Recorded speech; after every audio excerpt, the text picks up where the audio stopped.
Okay, we'd like to introduce yourself to our audience, your where you grew up and your positions in the past. Well, I'm Kirk Caldwell, and I'm running for mayor of the city and county of Honolulu. I was born in the small plantation town of Waipahu, which is on the island of Oahu.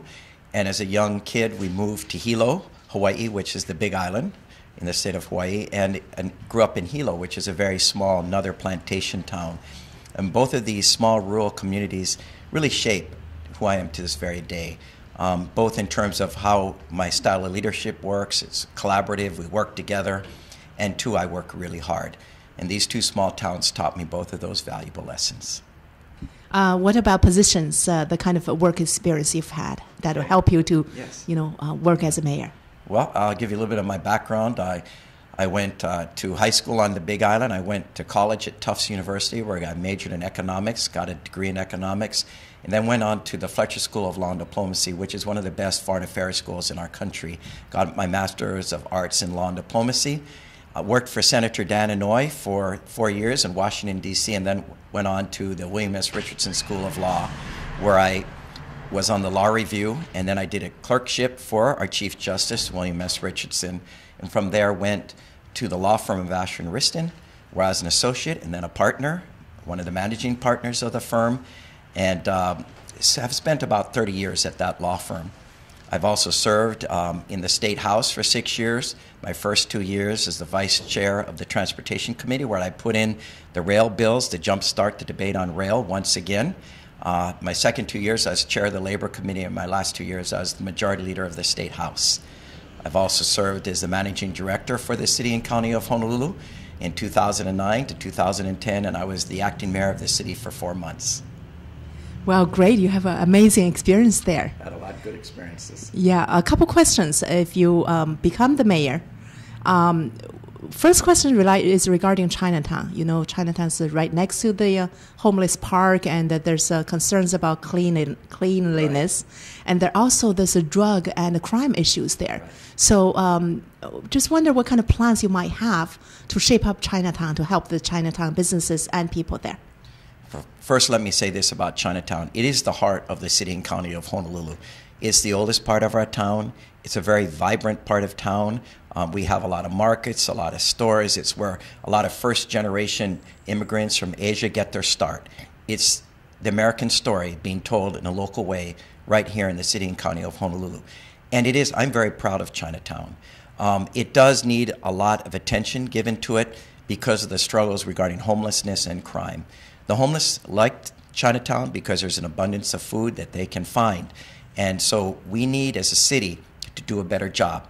And the homeless that we find in Chinatown are the chronic homeless. They're the ones who are addicted to alcohol and drugs or have mental illness. And we need to do a better job of getting those homeless off the streets and into treatment programs. And I've been working with the providers when I was at the city, and even talking to them now, even though I'm no longer with the city, about how we can move forward on this, what we call Housing First, or the Pathways Project, is finding a facility to allow these chronic homeless to come off the streets in Chinatown and be treated for their drug addictions, their alcohol addictions, and for their mental illness. And I'm going to commit to doing that. That is going to be one of my #1 priorities, should I be lucky enough to be elected to be the next mayor of the city and county of Honolulu. On the issue of crime, it's an ongoing problem in Chinatown. When I was at the city, I helped start a program where we increased police presence after a drive-by shooting in Chinatown, and it really changed the nature of crime, and it got better. But I think things have lightened up in terms of the police presence. I think we have to continually have the police presence there. But part of it can be supplemented with more cameras. We have a few cameras in Chinatown that are connected to the police station. And I would like to see more cameras installed so that you can be watching activity on the streets and making sure that the police know when there's illegal activity taking place and then cracking down in a more vigilant way. And I think this could be helped by the people of Chinatown by helping staff some of these police substations with people watching the cameras and then letting the police know, hey, something bad is happening right now, and then they can go and investigate. Two follow-up questions. One is the housing for the homeless. To my knowledge, there was a proposal about putting a housing around Chinatown, right, and it was kind of rejected by the Chinese community, right, there. So that's one question. Another question is the Chinese community leaders, some of them are trying to work with the government with the city and county to deal with these issues. So I guess about these two issues, what are your responses? So then the first one on this housing first model, you're absolutely right. The city was looking to do it on River Street. There was a huge amount of pushback from the Chinese community. When I became the acting mayor, I told the Chinese community I would not support a project on River Street, that I'd look for somewhere that is away from residences and business. I was thinking about somewhere in Kaka'ako where there's just warehouses and that kind of thing. It needs to be somewhere in the city because this is where the homeless are that we're trying to relocate. And if you try to put it way outside in the countryside, it's not going to be a successful program. But it's absolutely the wrong place to put it right in Chinatown because it just has a negative impact on business and safety. I mean, where we're going to put it, there's a Chinese language school.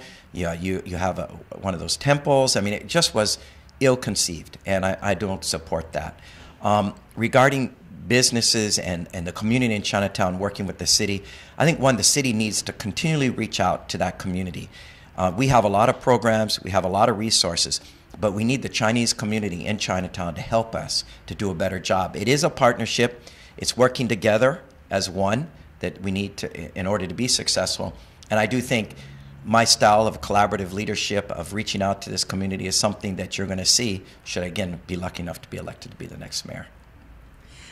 Next set of questions are related to environmental concerns and recycling in particular, that the city in Honolulu, or maybe the whole state of Hawaii, isn't really geared up well enough for recycling. So what are the plans that are being considered? Well, I've really championed recycling. When I was in the state legislature, I introduced bills to compel the city to start a curbside recycling program. The good news is that we do have a program in place. Over 200,000 homes on this island now have gray bins, green bins, and blue bins. Of course, the gray bins is for our wet garbage. The blue bins are for plastics and bottles, and cans. And then, of course, the green bins are for our yard waste, from yard different cuttings and grass cuttings and that kind of thing. And this program is working pretty darn well. We also have our H-Power facility, and we put in a third boiler. So much of the garbage that's coming from the gray bin is being burned. And as a result, through recycling efforts and through burning of our rubbish, about 10% of all the garbage we generate on this island goes into the Waimanalo landfill. That means the rest of it is either recycled or burned for energy. And with the third boiler for H-Power coming online, we're probably saving about $48 million importing oil into our county. And we're using the garbage to generate electricity that we're selling to Hawaiian Electric, and we're actually getting revenue that helps reduce the pressure on this city and county to raise real property taxes or other things. So I actually think we're one of the more progressive cities. I've been told that Honolulu is on the forefront of recycling and burning of garbage and really reducing the need for a landfill. My passion is to get rid of the landfill altogether. And I think if we focus on the last 10%, for example, the ash that's left over after burning of garbage goes into the landfill. I'd like to use it to repave roads because it's kind of a viscous, hot product when it comes out, but it's full of a lot of bad metals, lead and zinc and those kind of things. We need to take that out, and then we could use it for road repaving. That would reduce the need for a landfill. So I'm going to push really hard on recycling. I'm going to push really hard to reduce the last 10% of garbage that goes into the landfill, and then we may no longer need a landfill at all. Well, that's amazing to know, because I thought we were not advanced as you thought. This is something new to me. Yeah. What about, so the Waimanalo facilities is owned by the city? It's owned by the city, but it's operated by an outside company that manages the landfill. Because I believe it's better to have the private sector manage something like this. And I mean, it's happened way before even I went to the city. So the land itself is owned by the city, and it's managed by a international company that manages landfills all over the world. What about paper recycle? Well, paper, it goes into the blue bin, and it's then taken, some of it is used combined with paper pulp and reused for paper again. Much of it goes to places like China. A lot of our recycled products end up getting shipped to China to be reused into other types of products. And so that's the blue bin, and it's working really, really well. In terms of the landfill, other than using some of the material for road, is there plans to find a offshore, some location outside the Hawaii to dump our waste? You know, when I was at the city, the council wanted to ship garbage to the mainland, but it's very expensive to do so, and we're using oil, right, to transport garbage that really should be used for other things. At the end of the day, where the garbage was going, the people in that community did not want it, and so the program did not work.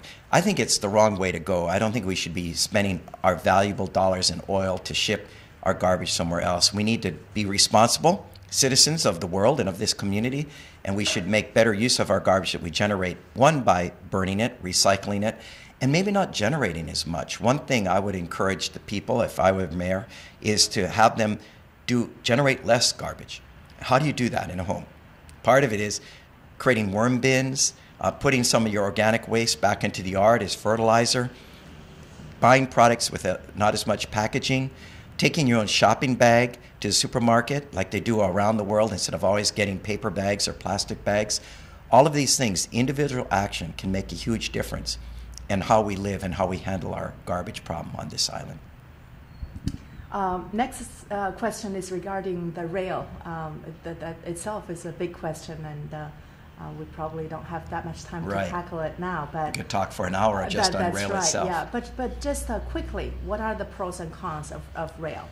Well, I see rail as a better way to live in our urban core. It's a smaller footprint than a freeway. It's not as wide. It's not as big. It's not covering as much of our land. And actually, you can move more people by rail than you can by car at a much faster pace. And so I do support the rail project. I think it's bringing in an alternative form of transportation that's never existed on this island before.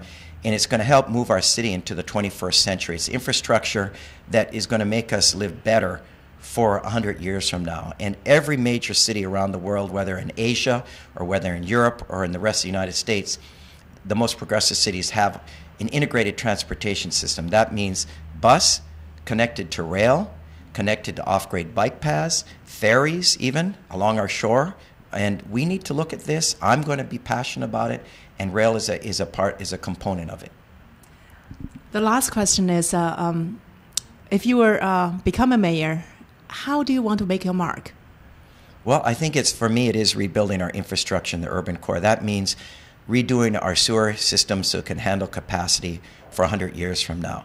That means rebuilding our water system so it can handle more people living here in the urban core. And that means building a transportation system that allows people to move quickly and expeditiously and not spend as much time in traffic and wasting energy in the urban core, so that we live better in downtown Honolulu and in turn save the outlying lands to keep them open and rural, because that's the most beautiful part of Hawaii. And if we do this right, by setting ourselves in a new course through this upgraded infrastructure and some different systems, we'll move in that direction, and I'll be very happy. I'll have felt like I made my contribution. Well, thank you so much. Thank you. I really appreciate your time, and I look forward to more interviews in the future. Thank you. Thanks. That's great.